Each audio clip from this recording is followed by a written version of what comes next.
Okay. Hi, I'm Adriana Abdenur. I'm a fellow at the ICI from the 2008-2010 cohort, and I'm an assistant professor of international affairs at the New School.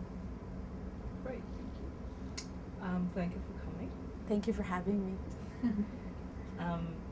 Well, we're going to ask you a couple of questions, and of course, first of all, is what attracted you to the EC Fellowship? Why did you apply for it?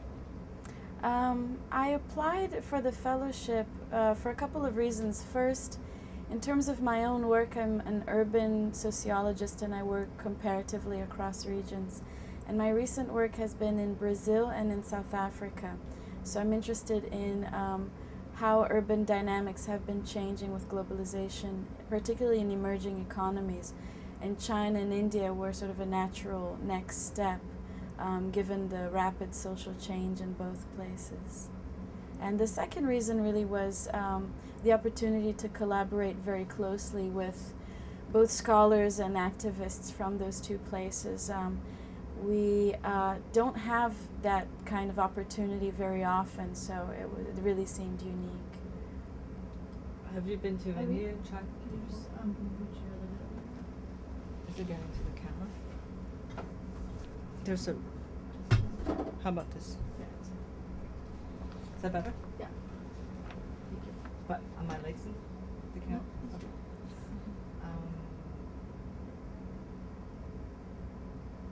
Sorry. We were talking about, so you asked me why I applied, and I mentioned my own sorry. work. Should I stop? No. Oh, okay, so I mentioned my own work, comparative work, and then I mentioned the opportunity to collaborate. Have you studied about India or China before? I've studied China before, and I spent my entire adolescence in China in Beijing because my parents were working there in the 1980s and early 90s.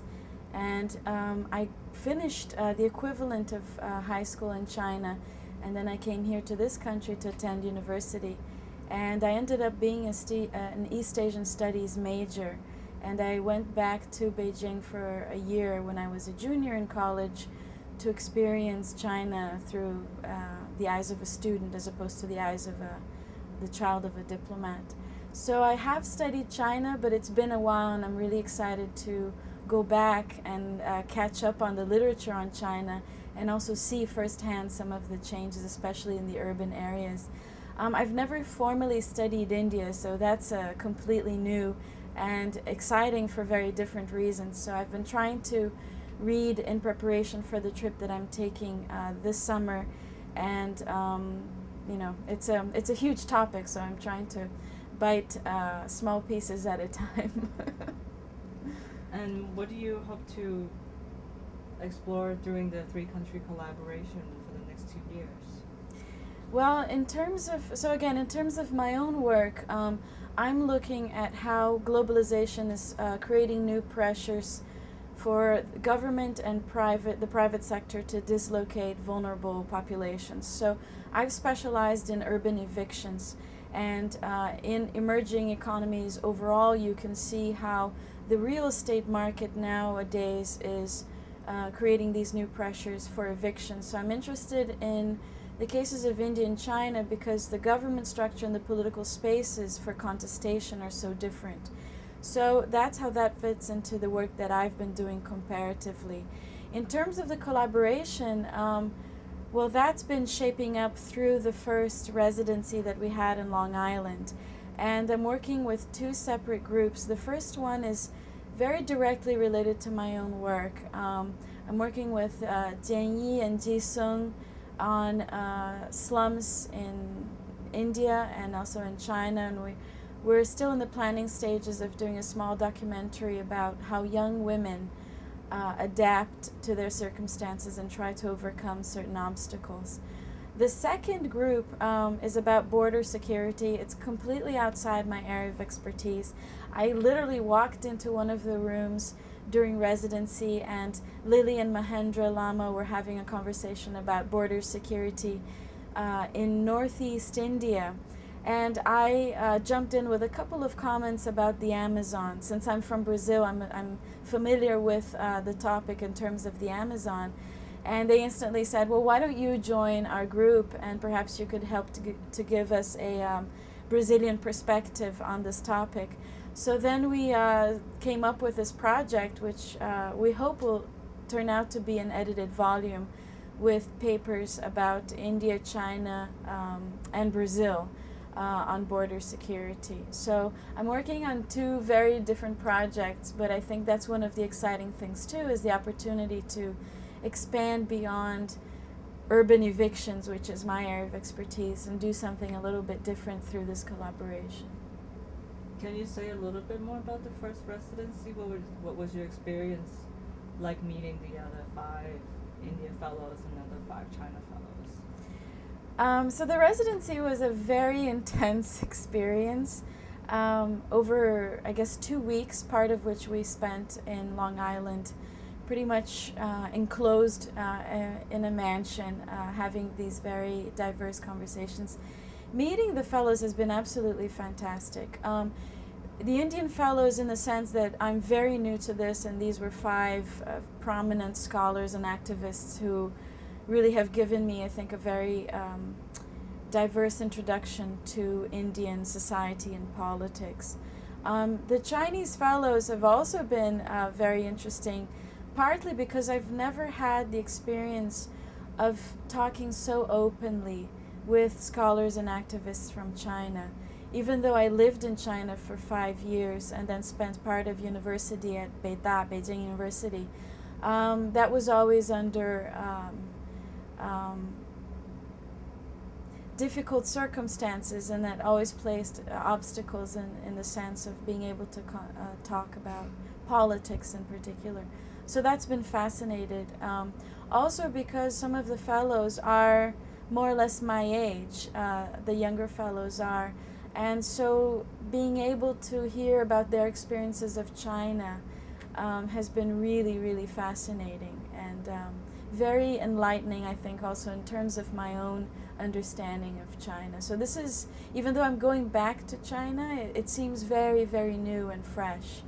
And I don't think I would be able to do that if it weren't for the fellowship. And what I'm getting the sense is that bringing the fellows to New York make them have a different kind of conversation?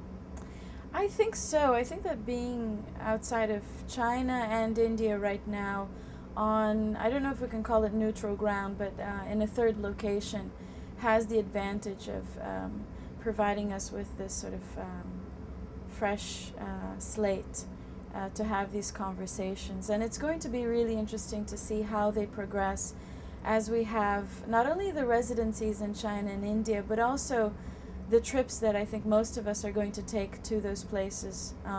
I'm leaving next month for Beijing, and then I'm planning to make my way from Beijing to Mumbai, hopefully by land, although with the situation in Tibet, I'll have to probably skip that whole area. And to see how those conversations flourish one-on-one. I'm planning to visit a lot of the fellows in my cohort. Literally, I've planned my trajectory in order to visit them. And I think that it would be great to be able to continue the conversation here, but seeing the context in which they live and work with them in those places. So there'll be continuity, but also I think it will be qualitatively different. Fantastic.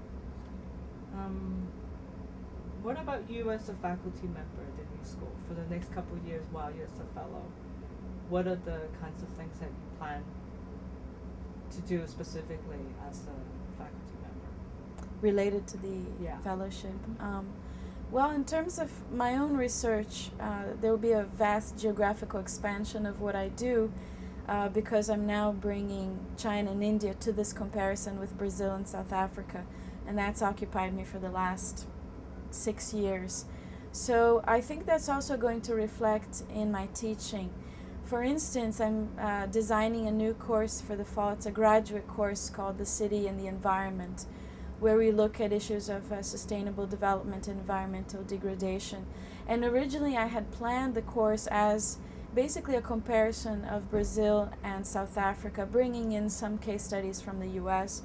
But over the past week, I've been reconfiguring the syllabus to include cases from China and India.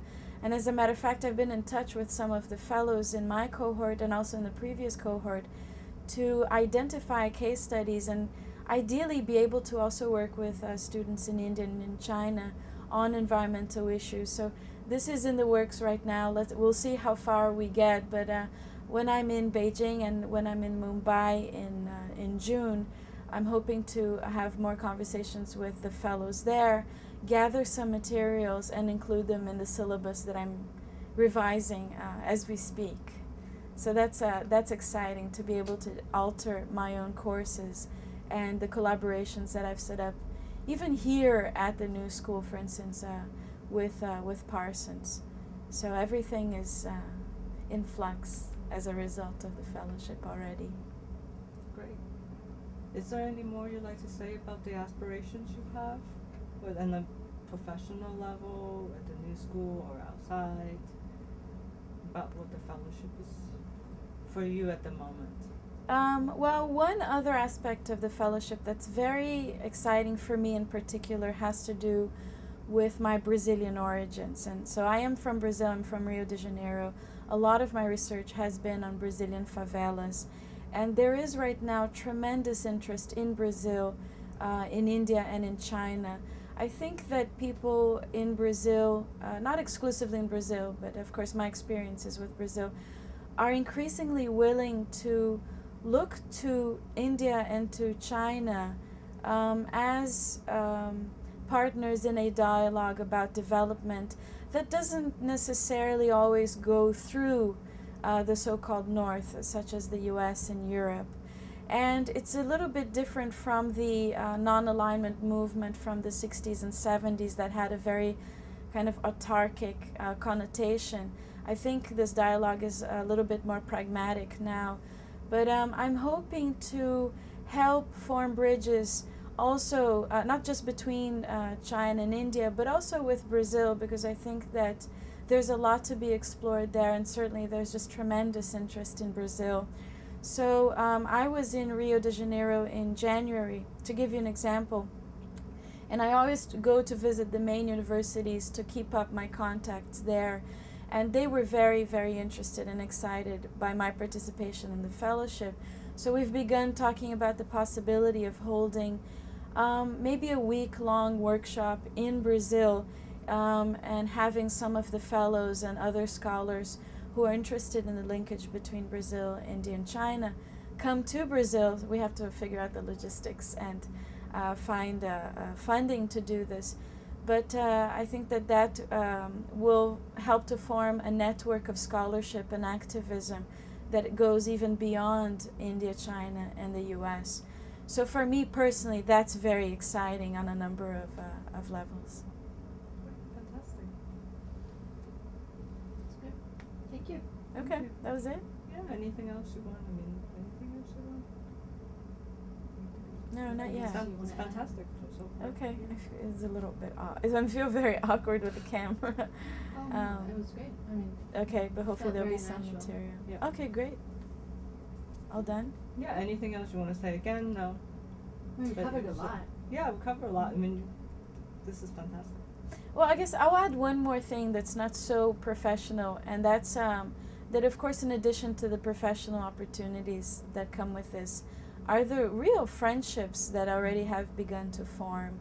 And I just came back from San Francisco. I was giving a couple of talks in the Bay Area, and by coincidence, Jian Yi, the filmmaker, was also in San Francisco, and a friend of mine gave a birthday party, and Jian Yi came, and I'm looking around the table, and actually the friends I went to visit were from India, and here's Jian Yi and a good friend of his who's a theater director, everybody exchanging cards and planning to meet up again in New York this weekend. So I think that the personal interaction cannot be underestimated, and of course that feeds into the research and collaboration and vice versa. So that too is kind of a unique opportunity for us to make friends, and I think some of these will be lasting and friendships beyond the collaboration. So just wanted to add that on a personal note. That's also very exciting. Okay, great. Okay, thank you. Perfect. Thank you. Great to see you guys again. Yeah.